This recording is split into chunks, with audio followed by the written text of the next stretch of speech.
Hello, everyone. Welcome to the Radiant Black Podcast. I'm your host, Bash, and we're here today to talk about the Massiverse. Well, not really, I'm joking. We're here to talk with one of the Massiverse creators, no one writer or co-writer, Brian Buccellato. But let me tell you what else he's done, because my God, the list is massive. This guy's done literally everything in comic books. He's written, he's edited, he's a colorist, he's done several things. He's worked for DC, Marvel, Image. He's written pretty much everyone you could imagine over at DC, and he's gotten some really exciting projects coming up. Of course, you might have already heard of him before from things like Sons of the Devils, Foster, Flash, Batman, Injustice. The list goes on. But upcoming, he's also doing Justice League versus Godzilla versus Kong. Did I get the order right? Is that the right order? Oh, Yes, awesome. Godzilla versus Kong. Yes, So how are absolutely. you doing today, Brian? You know, feeling like I have a lot of things going on. Yeah, Yeah, I bet. two books. Yeah, two books on the upcoming Yeah, FOCs, right? yeah. I'm also like during the day I am lead writer on this sort of interactive video game. So my days are like I can't talk about what it is probably till after Comic Con, New York Comic Con. But yeah, Okay. so I am spread thin in a good way. It's like that first issue of Midlife that we can't spoil. Like I thought that character, your main character, was like pushed to the brink in that, and then the hits just keep coming. I have to book an appointment with a therapist after that. So I mean, that's a good job. You nailed it. You know what? You can, mild spoilers is no problem. I mean, like, I don't think it's a book that's built on, oh my God, did that happen? I think it's about a character, about a person who's going through some stuff. So I have no problem with spoilers on that. Yeah, it's kind of funny that you're writing for Batman, and there was like we were talking about bat nipples and all in that issue. Not to get too spoilery, but super relatable. It reminded me of like Marshall and Nathan, but a lot more bitter, even though they were about the same age. Yeah, well, so obviously I'm great friends with Kyle Higgins. But one thing is we are not from the same generation. Uh, Mm. I'm a Gen X and he is a millennial. So our references are kind of, obviously there's tons of overlap, but like our core references are different. Like I was an adult when Power Rangers came out. Yeah. So like I don't know anything about them. I don't like I know that obviously it's a big sort of core fan base that has been ported over to Radiant Black and all the great stuff he's doing. But I don't know shit about it. I just cursed. I don't know shit about it Oh, you can curse. because I was an adult, just like I was an adult when Little Mermaid came out. So Over your head. We're not Power Rangers fans either. We've always felt like the worst people for not knowing Power Rangers because everyone's written for Power Rangers, basically, except for you almost. So, I mean, that was great. You're talking about interactive that'll narratives, never but happen. whatever. You mentioned this game you're coming up with interactive narratives, but it seems like you were pushing the boundaries already with No One. How was it incorporating a podcast in between comic issues? Well, I mean, we front loaded so much. Like we worked on that on the world and mapping out what was going to happen for I want to say at least a year before we started writing a single comic page. Like it's super, complex with so many elements and so many characters, and it's a mystery. And we're obviously ambition through the roof. I mean, I'll let other people decide in terms of execution what how we did, but like just in terms of effort, like we tried to pack so much in there that like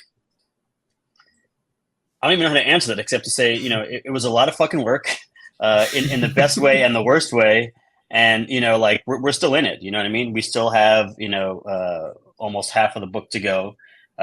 Issue 6 is the next one that's going to be out the door.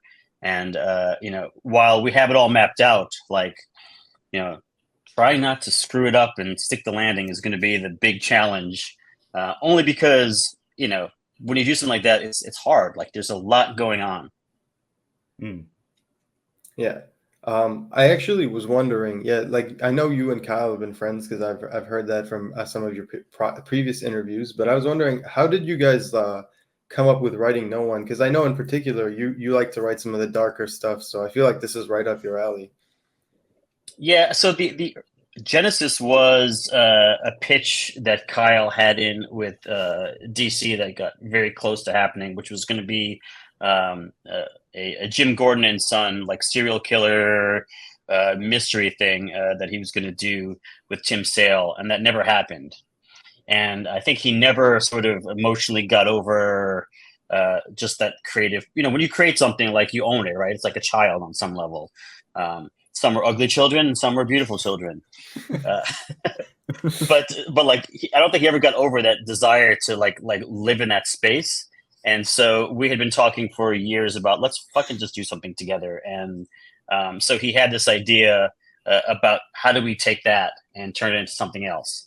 And so that just became a series of conversations, and it moved further and further away from just the basic, father son cop serial killer team up to catch another killer, and it turned into something that was about exploring, how media affects everyday life. How, I mean, there's just, I don't even know how to explain it. Like, there's the media aspect, there's the police. I mean, like, to back up slightly, The Wire is top 3 shows all time. I put it number 1. I know that in some ways dates me a little bit, but it's just what they did with the police department, the schools, the politics, the newspaper, like, telling a story that complex and that big that tries to tackle a certain subject. I think that was the aim. That was that's what we're going for. And so, that's why we decided to do it. And in some ways, it's like, what were we thinking? Because this shit is crazy. But I feel like we're doing it. I feel like it's actually working. And then Kyle always has, what about this? What if we do a podcast and, like, get actors? And I'm like, okay, fuck it, let's do it. Let's write these things. I've done some screenwriting, and so both of our sort of writing base and creative base comes from our love of film and wanting to be like screenwriters and filmmakers, directors, that sort of thing.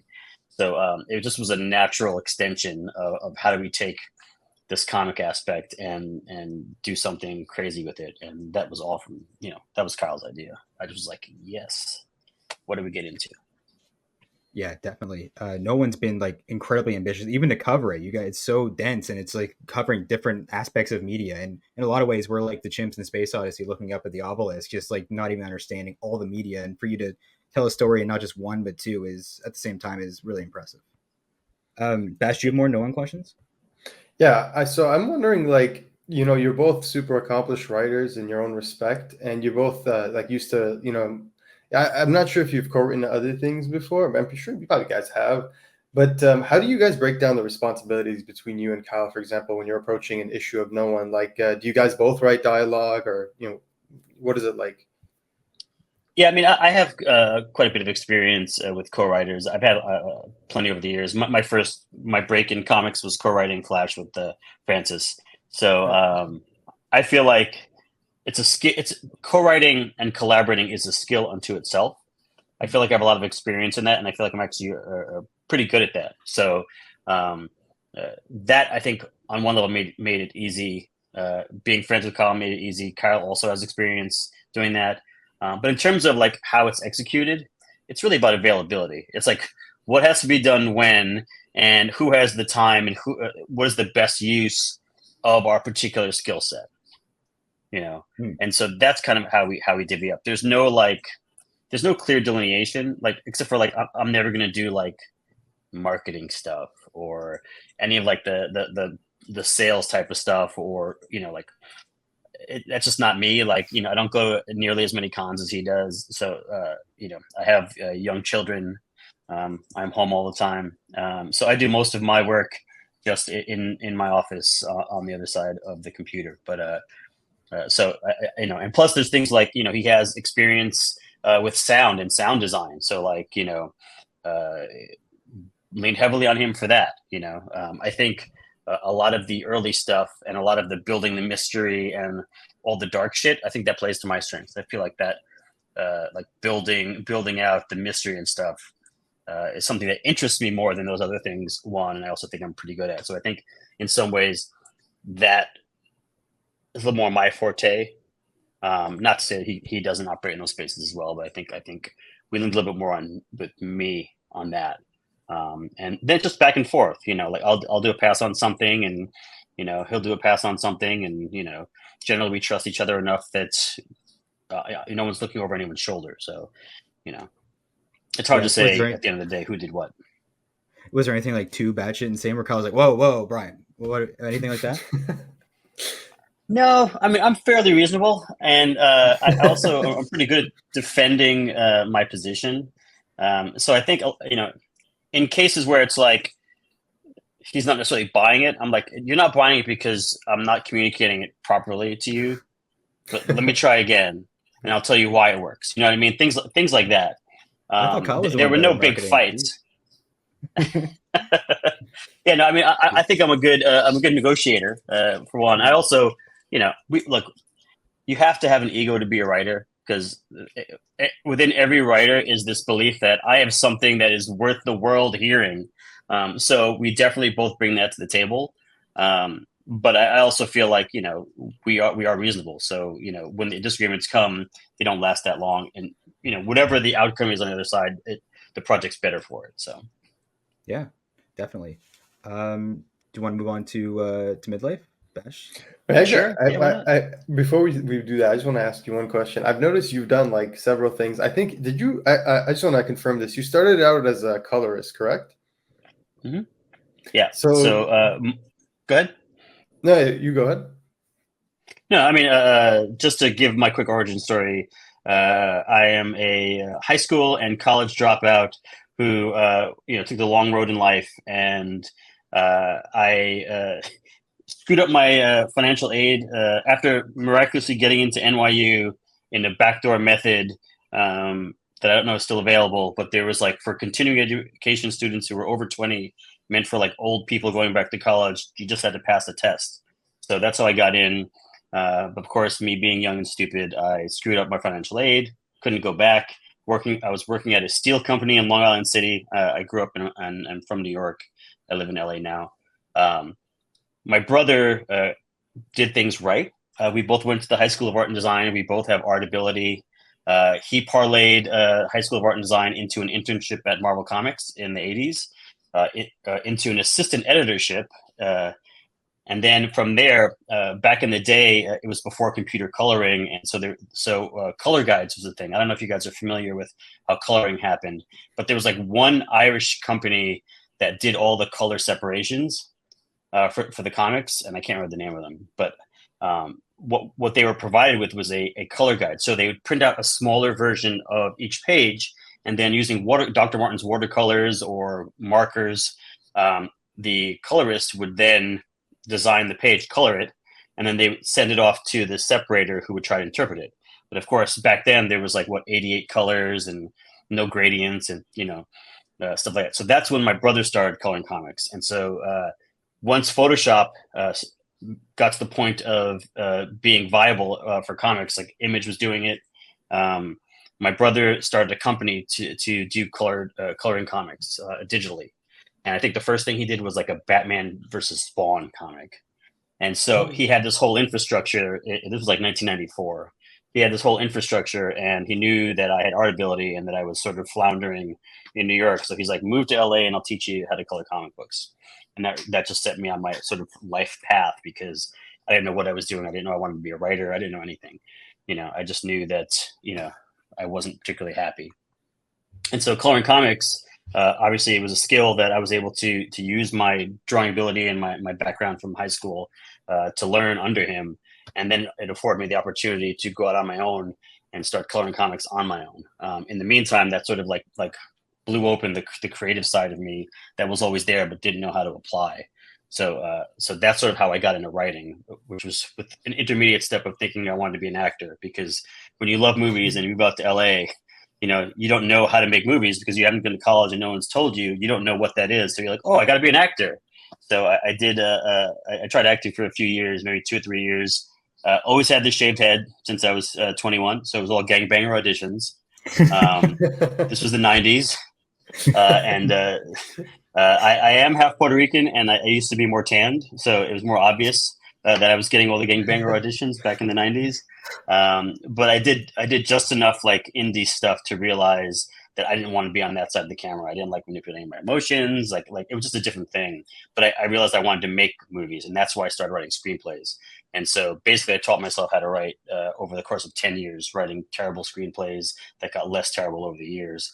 At some point, my passion spent my skill, and that's when writing opportunities started to happen. The whole time, I'm supporting myself coloring comic books. And so the transition happened through the good graces of another very close, good friend of mine in comics, Francis Manipool. I was coloring his stuff, Flash and back to Top Cow when we were doing Witchblade together. That's when I met him. When the New 52 came around, he was offered the book of Flash to write and draw himself, and I was going to be his colorist because I was his colorist. But he had never written anything, and he knew obviously all about my screenwriting background and the small successes I had and whatever. He knew enough to know that I'd be good to partner with. And so he was like, would you write this with me? And that changed everything for me, because I went from being a guy who colors comic books, who has screenplays that he's written that nobody will read because he's a comic book colorist, to the writer of Flash. And so a script I wrote in 2006 got me reps in like 2011, 2012. And so that like that's really the arc into writing and into everything I've done since. And that's like probably a long short story, but that's pretty much my origin. Nice. That's really inspirational. As someone trying to get into writing myself, I mean, I feel like I've gone too late, and I feel like I haven't gotten into it since like Radiant Black was the impetus for that, right? Like Nathan being a character that's a writer, and even hitting people that are in their rock bottom at 30, and then what you did with Midlife and having a character that's just feeling like, hey, the hits just keep coming at 50 and making a change in life. That's really inspirational. What advice would you give to someone trying to get into writing? Sure. I mean, take me as an example, and I'm not where I want to be, right? Like I want to be doing things even on a bigger scale. And I did have a horror film that I wrote, was produced, and then an action film, but like, low budget, straight to streaming. To me, that's like an intermediary step. Like I want to be able to play in those bigger fields, right? I want to create something meaningful. Like, would I love to have Midlife as a TV show? Hell yeah. Would I like to write it? Hell yeah.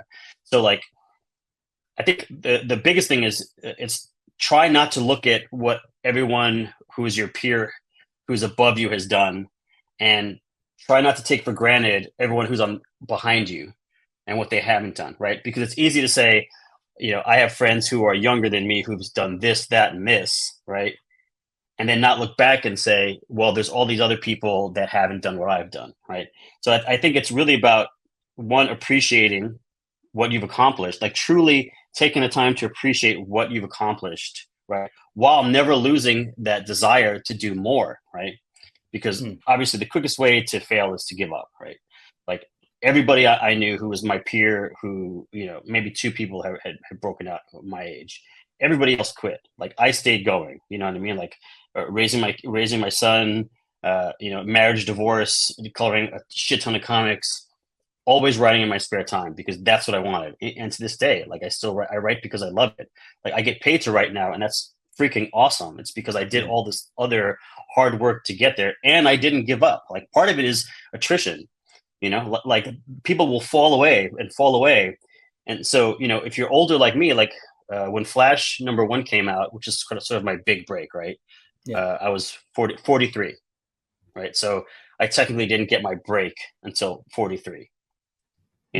Like it's easy along the way to say, man, all these other people, and then there's younger people who are leapfrogging me, but like everyone has their own journey and their own path. Like I didn't have enough to say about life when I was in my 20s to be successful. Like that's what it comes down to. I didn't have enough to say. Like I loved writing, and I felt like I had a skill, but I wasn't able to put things together in the way that I am now because I'm on this side of my life experience. Like fathers, son, father, I have an adult son now. I've been through, I've loved, I've lost, like all these things that make you who you are. Like you're ready when you're ready. And so like don't compare yourself, just understand where you are on your own journey. Like that to me is the biggest thing. Understand where you are and appreciate it, and don't fucking give up. Well said. Do you think that hunger is ever going to go away though? Like if you write like a blockbuster movie or like an Oscar winning, yeah, I don't think so either, right? I think that's like a writer's curse.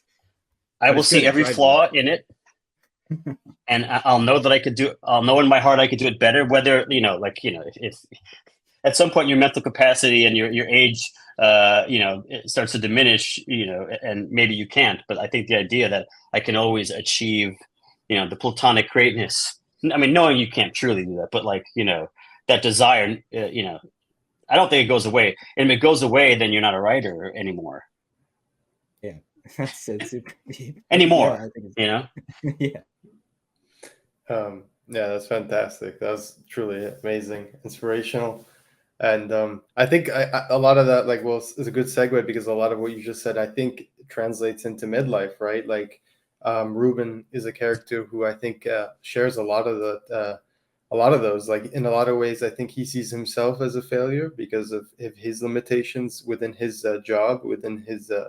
It's really evident within the first few pages, and I think I said this immediately to Matt and everyone else on the podcast. Who Charlie and Addie, they weren't able to show up today, unfortunately. But I said immediately, I was like, when I read the first like 2 lines of dialogue, I knew this was going to be the good shit. I was like, I knew this was going to be the good shit because it's written. It's like, I just picked up Chicken Devil the other day. Just the first. I have the first 4 issues, so the volume 1.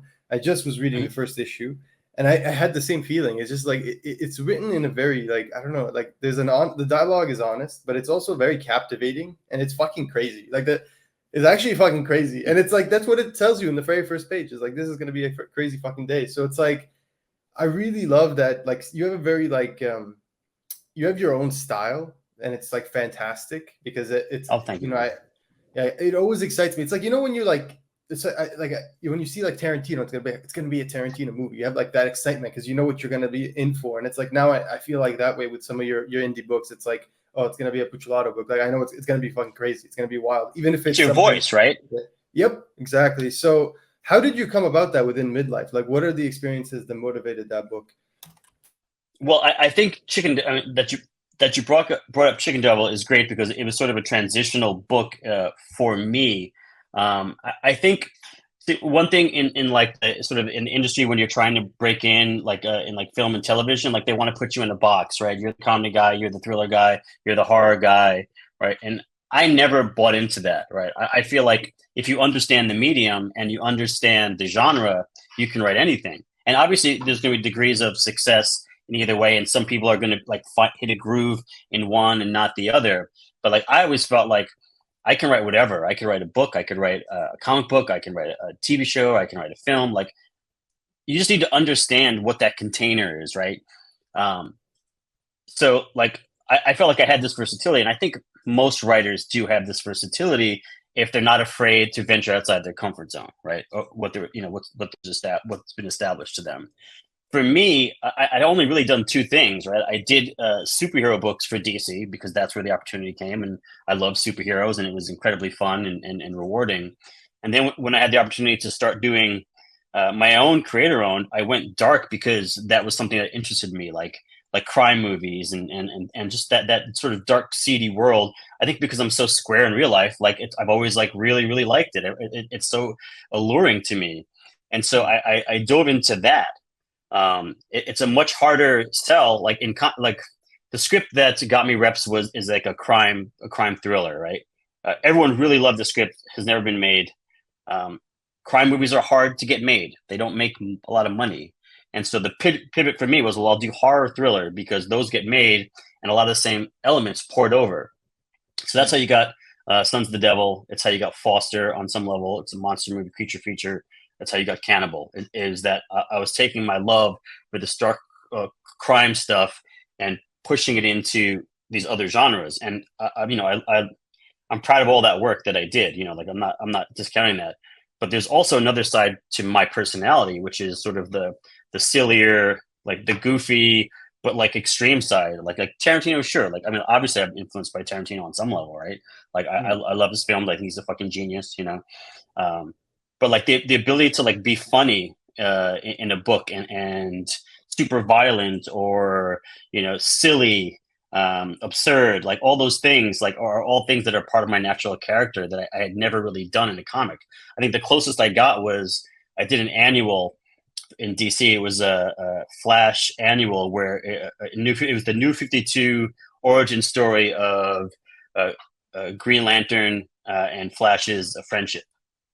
And so like track it down if you can, because it's really the only thing that was like humorous. It's like a super silly adventure they go on. They get involved in like this big like war world kind of fight, and they're totally it's totally like like I played it up for humor and stuff like that. And I always felt like I've never really done that in comics. So after being away from comics for a while, because in 2016 I got into the Universal Feature Writers Program, which is like this paid program to write scripts, and learn like studio development at Universal. I was forced to like walk away from comics on some level, and then emotionally I was like, well, I'm a screenwriter now, so I stopped doing comics by and large. And so I feel like I lost a lot of the connection that I had with fans and things like that. So coming back to comics, years later, because you can only write so many things, whether you're paid or not. And sometimes I've been paid, and most of the time you're not paid to write things and develop things. There's only so many things you can write that nobody ever fucking sees or experiences. Where you're like, this sucks. And so comics, even if you only have 5,000 fans, 5,000 people picking it up, 10,000, unfortunately, the economics, you never know how long a series is going to run because of those economics.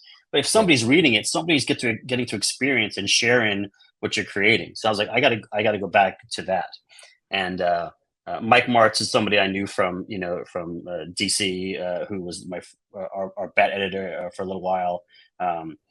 Francis and I, when we did Detective Comics, and we'd always been talking about like, hey, you want to pitch something, and I had written Chicken Devil as a half-hour sort of like, it was my version of Barry, basically. I was like so into Barry at the time. I was like, I want to do my Barry. And so it's like, okay, the concept is, what would Brian do if his partner got involved with the mob and the mob blew up his family? How would he get revenge? I got no special skills.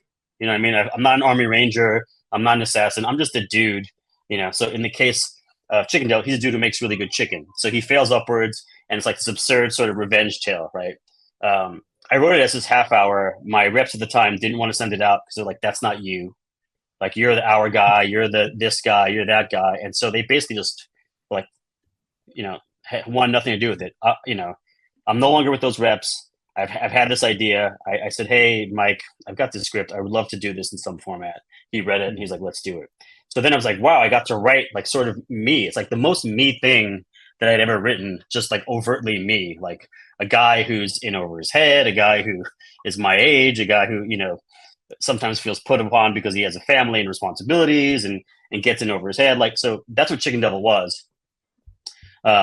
So for me, Midlife being an Image, like I have full ownership. I don't control the destiny of Chicken Devil because I co-own it with Aftershock. That's the deal we made. That's just the way it is. I wanted something that is also me that I control fully. And so I was like, that's what I got to do. I got to take the essence of Chicken Devil and myself and come up with a new concept.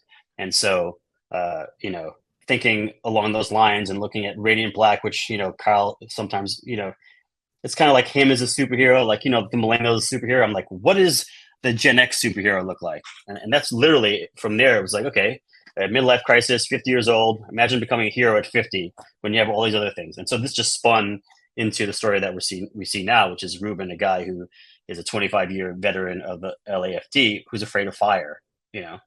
Like that to me is an interesting entry point. And his dad was the legacy firefighter who died in the line.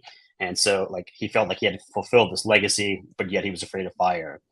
And then when he finds out that spoiler, when he finds out that his new wife is pregnant and he's going to be a dad again at 50, it's like the shame drives him to be heroic.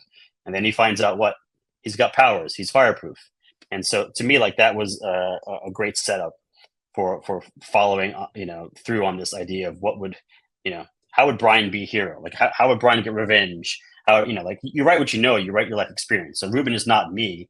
I mean, he's half Puerto Rican like me, but he's also half Chinese because my brother-in-law is a firefighter and is Chinese. So that's how I matched those two together. So, and he happened to have a kid at 48. So like there were just so many things swirling in my life that like it all came together and coalesced as like this one idea that, I feel like it sounds weird and almost arrogant. I feel like it's an undeniable idea.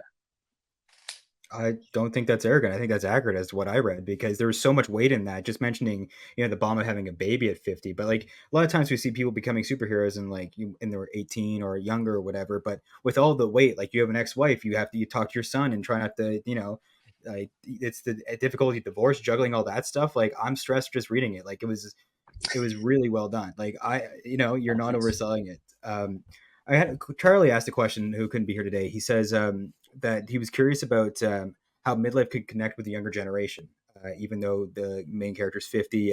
How do you think this is going to appeal to younger readers? I mean, the hope is that there's a universality, universality to the concept of unfulfilled dreams, feeling like a failure. Like the old people don't own that. You know what I'm saying? Like we've all felt versions of that, like in every stage of our life. Like for many people, it's like, oh, look how smart this child is. What a prodigy. Your parents tell you how great and smart you are. And then when you hit the real world and life doesn't fucking hand you all the gold and silver and everything you wanted, you're like, wait, what happened? Like I thought I was special. I thought I was, this freaking genius kid. And so, no matter what stage you're in, I think you deal with sort of the regret of not trying harder or of letting time pass you by. So I think there is a universal appeal to him, even though he's older. And then there's also, there's younger characters within the, within the story. Like I feel like the sort of, his son is like what I call the red kryptonite version of my son. Like my son is not as big a dick as Ruben's son. And then I had young daughters like Emma, like the conversation that Emma has with Ruben in the car is literally a verbatim conversation that I had with my daughter Sophia. Like I just wrote it down immediately when we had this conversation in the car, because I was like, there's some things that are just so real that like I couldn't have tried to write a version that felt as real as what that ended up being. So authentic. It's like peeled right out of life. It's a real conversation. It felt like that. And also with reaching younger readers, like the first page, I'm like, even if you can't like relate to it now, oh, you will. That's not a threat. But like the conversation about, they're seeing Batman Returns or Batman and Robin, and it's just, it's so real, and that could be a conversation right now. Like there's been superhero movies that I've seen, like, okay, that's got to be it. You're talking about superhero fatigue. Like, it shows that the more things change, the more they do stay the same. And yeah, for sure. I mean, especially like the Sean character is like a weird version of amalgam of friends I've had, and the whole idea of like, we're never going to get a superhero movie because they ruined it. Like, I mean, that plays today. I wanted to ask a question about the title. So there's like the title, right, which is Midlife, and then there's like, or How to Hero at 50. So I really like the title. I find it charming. It's like, how did you come up with that? And like, why is there like two versions? I mean, I know I kind of get why, but like, I would like you to talk about it if that's okay. So it actually, to loop Kyle back in, it originally I think it was just called How to Hero at 50. And he felt like it wasn't like a catchy enough name. So he's like, call it Midlife. I was like, that's a great name. I'm going to call it Midlife. But then I was thinking about it. I'm like, I don't just want to call it Midlife. And so I basically mashed the two together. So that's how we got the name.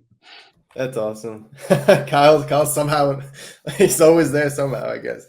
Power Rangers. Yeah, but think about it, like that. That's sort of one of the strengths of Kyle, right? Is his ability to see like a clear, like punchy way to describe or to illustrate or visualize something. Like that's a skill. Like I never would have come up with the name Midlife on my own. But or How to Hero at 50 in parentheses, yeah, that's definitely me. Yeah. You can't teach stuff like that. Yeah. Midlife works too, because you're like in between two worlds, right? You're like in the middle of two lives of a superhero, and that like it works really well. Yeah, and there is, in Success, it does open up, right? It's a very small personal story right now, but there's reasons why he has power. And in Success, if I'm allowed to go down this journey and take it to its sort of conclusion, like the world will get bigger, and you'll find out why, the whys of it all and the connections, and stuff like that. But it's more important to live in that space of who he is emotionally, because we all know that the greatest comics and stuff and action movies or whatever, it's not the punching, it's what happens between the punches that makes something resonate and makes us truly love something. Yeah, well said. And that's FOC next Monday, right? For Midlife.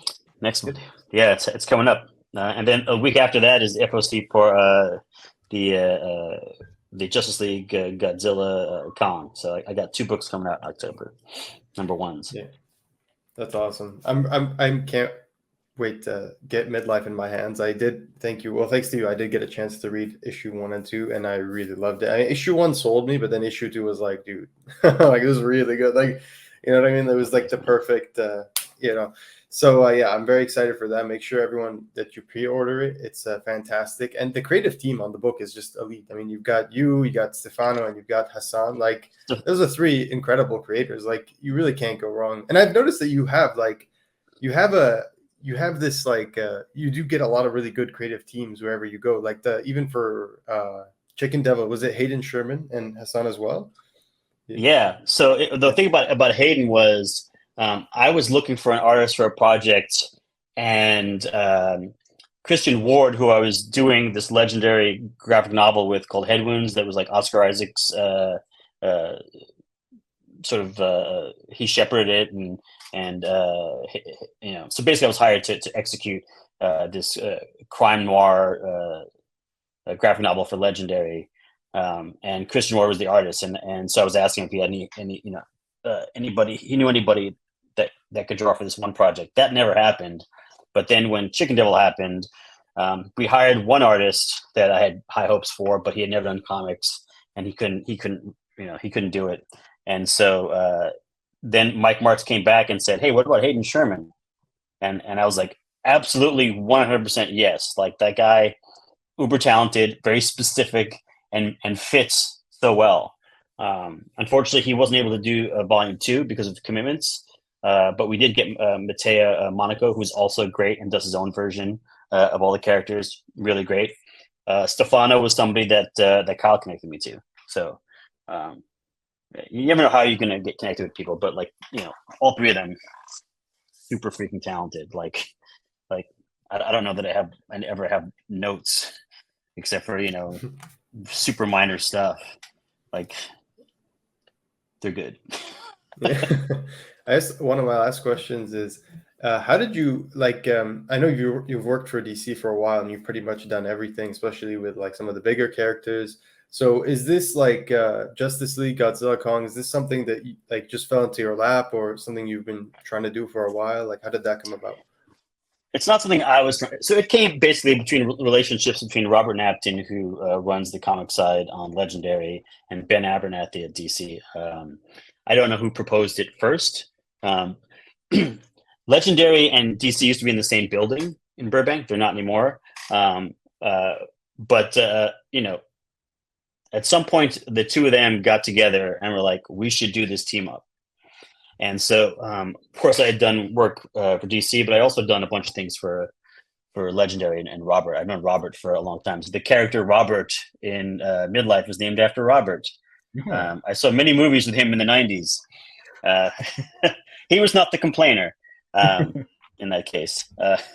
So relationships, right? So I know him very well, and I had done the Head Wounds book. I had done some like Lost in Space stuff for him. I did like Pokemon adaptation, like Detective Pokemon, and I was doing just starting on a graphic novel, the King Kong graphic novel, or Kong, sorry, the Kong graphic novel that goes between Godzilla versus Kong and the new one coming out. And so I was already in the space, in the mind space. And so Robert, to his credit, brought me up as a choice. What about him? He's done both those things, and I like his work. And Ben, thankfully, so it was like, yeah, let's go with that. So it came to me, and of course, it was just a matter of me going, yes. Would I like to write Godzilla and Kong going against Justice League? Yes. That's awesome. So my contribution was, it was a 6-issue series, and I said, can I get an extra issue? That was my big but because the story just it gets so big, and even though we have 30 pages per issue, like the story's just too big. I was like, can I get one more issue? And so to their credit, they were like, sure. And also, let me just show you this too. Like, yeah, I've got Kong here, right? Like, so I've got Kong here on this side. This is the original 1933 poster. All the credentials you need. Who's that? Oh my God. That's Francis. That's Francis's art from what was supposed to be the cover to New 52 issue 3, but the editor-in-chief at the time did not like it. Oh, I so did I have love the only that copy. Run. Yeah, great run you guys did. You just cross your arms and cross was going. That's great. Right. I guess just have them collide. Just being a big DC fan, I do have like your Flash run, and I did love it. And I'm a big Flash fan as well. My question is, because I had to ask. I'm sorry. You've written pretty much all the big guys at DC. So is there anybody that you'd want to write a DC book for in the future that you haven't? That's always hard. I think I would like to take a smaller character at some point. I know it's been done to death. Like for years, I was like, I wish I could do like a young Superman, like Smallville levels, not quite Superboy, not quite Superman, and do that. I think beyond that, like sure, like there's guys like Lobo and really anything that would allow me to do something kind of offbeat and zany. Lobo, I'm not sure, man. Like. I've gotten to write a lot of the characters because of Injustice, right? Like in Injustice, at least the ones that Tom hadn't already killed by the time I got on there. So, and what about Marvel? Would you ever want to do work for Marvel again anytime soon? I mean, I've never written for Marvel. I don't have any relationships over there. I grew up more of a Marvel fan, like X-Men, Chris Claremont, John Byrne. Daredevil, Frank Miller, Simonson, Thor, like that was all my stuff. And then on the DC side, it was like, when Frank Miller did Batman, Alien, there was one called, was it Alien Legion that they did? And that was epic. There was a few things at DC that I read, but I read way more Marvel stuff. My only issue with that is that I don't know any of the Marvel continuity. You know what I mean? Like, I don't, like, I don't think they're knocking down my door to invite me to write any of their characters. But, the X-Men, if I had to choose one thing, it'd probably be X-Men. If I had the second one, would probably be Daredevil. Awesome. That's great. If you did another title at DC, I mean, I do think you could give us like the definitive Condiment King run. Like that would be something that I would just have to get every issue of. But like a Lobo from you would be freaking sick. Had to mention Condiment King. I would love to do the Rogues. I know that there was a recent Rogue series. Was it Tom King? King or was it Joshua Williamson? Josh Williamson. Yeah, he did have a long run on Flash. It was really good. But for a while, I was like, yeah, I don't read nearly as many comics as I probably should, just because I'm spread thin to circulate all the way back. Yeah, and so we can expect maybe a big announcement from you. I'm interested in this video game. Like, I'm playing through the Mortal Kombat game right now, and the story is so good. Like, video game writer almost gets like a bad rap, but the stories in video games have been so revolutionary these last like 5, 6, 7 years. Like, since the PS3, they've just been like amazing. So I'm really interested there. I do have to ask, what kind of Godzilla are we looking at? Probably not Shin Godzilla, just kind of like the standard Godzilla. We're going to see anything out of school? So these are all Legendary Monsterverse. Okay. So like, if you think of it in terms of licensing, like it's a deal made between Legendary and DC. So we don't this go around we didn't get to use all the characters because contractually we just were not allowed to use all the characters. But in success, I'm hoping there's a sequel and we can get some of the other characters we didn't get to bring in the monsters, because there's a bunch of monsters in Legendary. Has their own complement. There's ones from the movie, so like it's not just Kong and Godzilla. There's quite a number. To give you one spoiler, I'll give you one spoiler for that. Big battle at the end. It's really hard to put little tiny guys against giant monsters. So Jim Lee did a drawing of like a bat mech, not knowing that there is going to be a version of that in the story. Because maybe it's just such a natural fit, right? That Batman's Yeah. going to build a giant fucking mech, you know. Um, in our story, basically Batman gets the help of Cyborg and the Flash, which is how he's able to build it so fast. And so basically, like, to get deep into it, Cyborg is sort of controls all the like the components and the systems. Batman operates it, and it is powered by Flash running on a treadmill, basically. Jeez, That's awesome. I can't wait. I I can't can't wait. wait. Yeah. Yeah, I've already like Yes. pre-ordered it. but I really One more can't wait. spoiler. Sure. Okay. 5 Green Lanterns are going to form a Voltron construct. Oh. I Oh shit. Okay. I think you just sold a few more people on the book right there. I'm pretty sure Come like on. a few. Yep. There It's you funny. go. It's like a perfect marriage because there was the memes when Batman vs Superman came out. There's like the Kong meme of like save Mothra and stuff like that. So really, these universes have been meaning to collide for a long time, and there couldn't be a better writer to do it. I think you're gonna not like. Okay. I can't wait. And for Yeah, I'm DC really fans who think that Justice League can just walk over the monsters, you're wrong. Oh, yeah. You're wrong. They are enormous and they are very powerful. And Godzilla is the king of the monsters. So like, don't think that the Justice League is just going to go in there and muscle their way through, because that's not going to happen. So It's Okay. awesome. Okay. Yeah. Hell yeah. I can't wait. Okay, well, I guess yeah. I mean, I think that's pretty much it for my questions. But I just want to say I've been really enjoying No One. It's been a really, really good book. I really like. There are a lot of elements of things that I just never seen before in a comic book, and it really brings the experience all together and makes it something truly special. You guys have been killing it. Midlife is so cool. I can't wait. I've recommended it to literally everybody I know. So guys, make sure you pre-ordered it. Yeah, check out Midlife #1 or How to Hero at 50. It's on FOC right now, and it's the FOC is Monday, September 18th. So you got like 3 more days to pre-order it. Get it, get it cheaper than cover price. Make sure you save some money and check it out. And then trust me, you will add it to your pull list because it's excellent. I can't wait. Yeah, and there's also a really cool incentive cover. I think a 110 incentive cover. So if you're a collector, yeah, I'm not doing all the cover stuff. There's just one B cover for the first issue.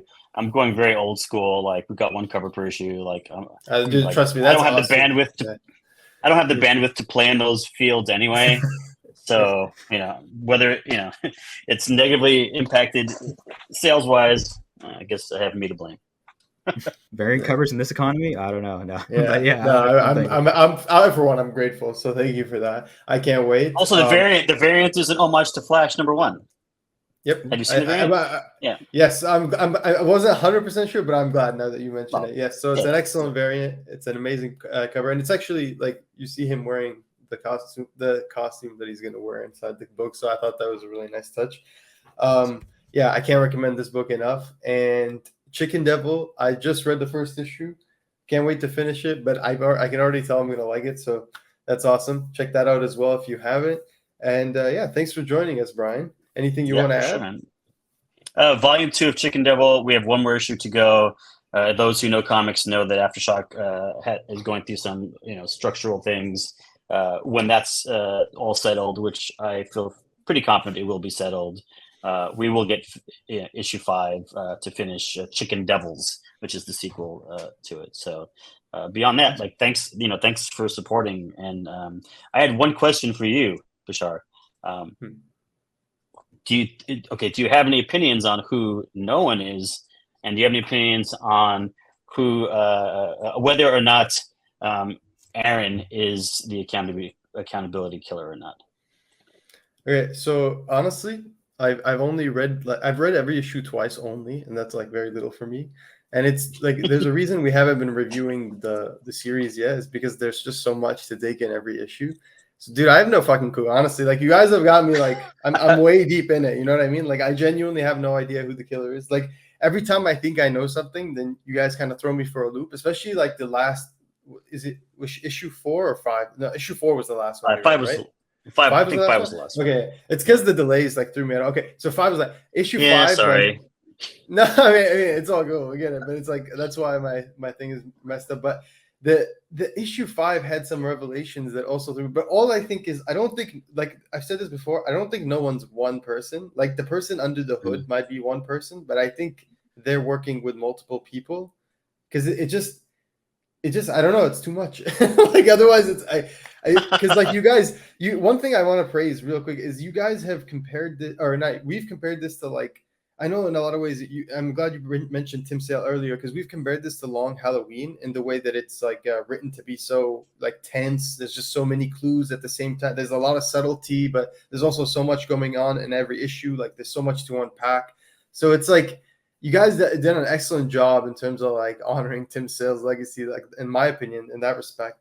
And it is a really good mystery. No, thank you guys. And it's a really good mystery. So it's like, I don't know, every time I think I know something, we don't. And if there's anyone who's actually going to know something, it's that guy Tyler on Discord, because he knows everything. He's like on top of this shit. Like he's got like the charts and everything. But I honestly, we've actually been stumped. Like we've been talking about this behind the scenes on how like we genuinely stumped when it comes to this. But the only thing I know is I think I know is that like I don't think it's one person, because there's just so much going on. Yeah.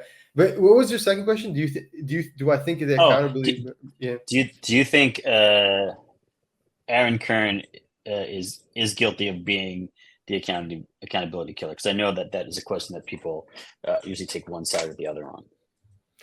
In terms of like because he like started the movement, is that like the idea behind that question? Well, the idea being that he was arrested, he confessed, and now he's saying he didn't do it, and he's out. I think Aaron's like not crazy. It just he doesn't like strike me as a crazy person, and there's enough evidence to suggest that like there was some fuckery afoot, like when no one was there capturing him. So yeah, I think like Aaron's being. I don't think he's the accountability killer, because there's nothing, at least based on like the evidence that's currently available within the story, there's nothing that directly links him. Because if I remember correctly, they said they saw no one at the scene, and wasn't he the one that like found him? He's the one who caught. He's the one who caught him. Yeah, he's the one who caught him. So it's like it's kind of just like his word against like everyone else's. And I don't even know if no one actually directly blamed him. So yeah, I don't think Aaron's the accountability murderer. I think there's more to this shit. All right, that's what there's definitely more to this shit. That is a true statement. Yes, that's what I think. But I really. And my greatest fear is that we miss something. That's my greatest fear, is that when all is said and done, there's like one little thread that like Tyler on Discord pulls. And I'm like, damn it. No, I mean that's what I thought at first when there were the files about like the tests on the young.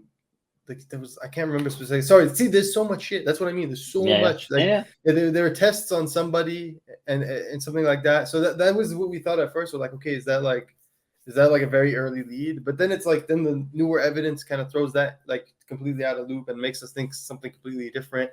But I just want to praise another thing is how you guys have made like interactive experiences for pretty much every issue. Like we got the video clips and everything. People who are invested in this series are like super into it, because it's super well. Like I'm glad you mentioned The Wire, because that is how I would compare it to like The Wire. It is so well written, and it like I think this is one thing that's going to be appreciated more as more readers pick it up and trade and everything later on. Because I don't think some people have really grasped like what's being done with this series. That's a little arrogance that Carl and I have, that we think that the two of us in like a year and a half could do our version of The Wire. Like that's ego unchecked right there. You guys are doing a great job. Honestly, I've never seen like the server spur up as much discussion as it does with the No One issues. Even when it comes to Radiant Black, like the only time Radiant Black even comes close to that level of discussion is when there's like an existence issue, because people are just trying to like speculate what happens. But with No One, you've got like I compared it to like ARG like gaming events where it's like an entire community comes together to solve something, and it's the same way here. It's like all these people who don't know each other are just coming together to like work as one and be like, we need to figure this shit out. You know what I mean? We need to figure this shit out, and someone needs to figure it out soon too.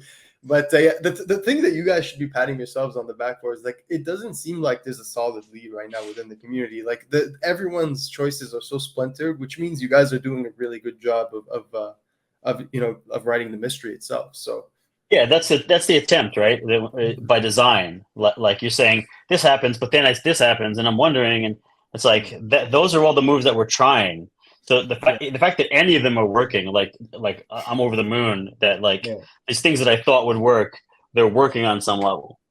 Mm-hmm. Yeah, one thing Bash mentioned is like you have a soundtrack to go with the first issue of Midlife too, of like the Wait, playlist or whatever. so we were talking once, and I was bringing up the music Oh. that you had because the song is amazing. That's one of my favorite songs. I forget what it's called, but I played it like a million times.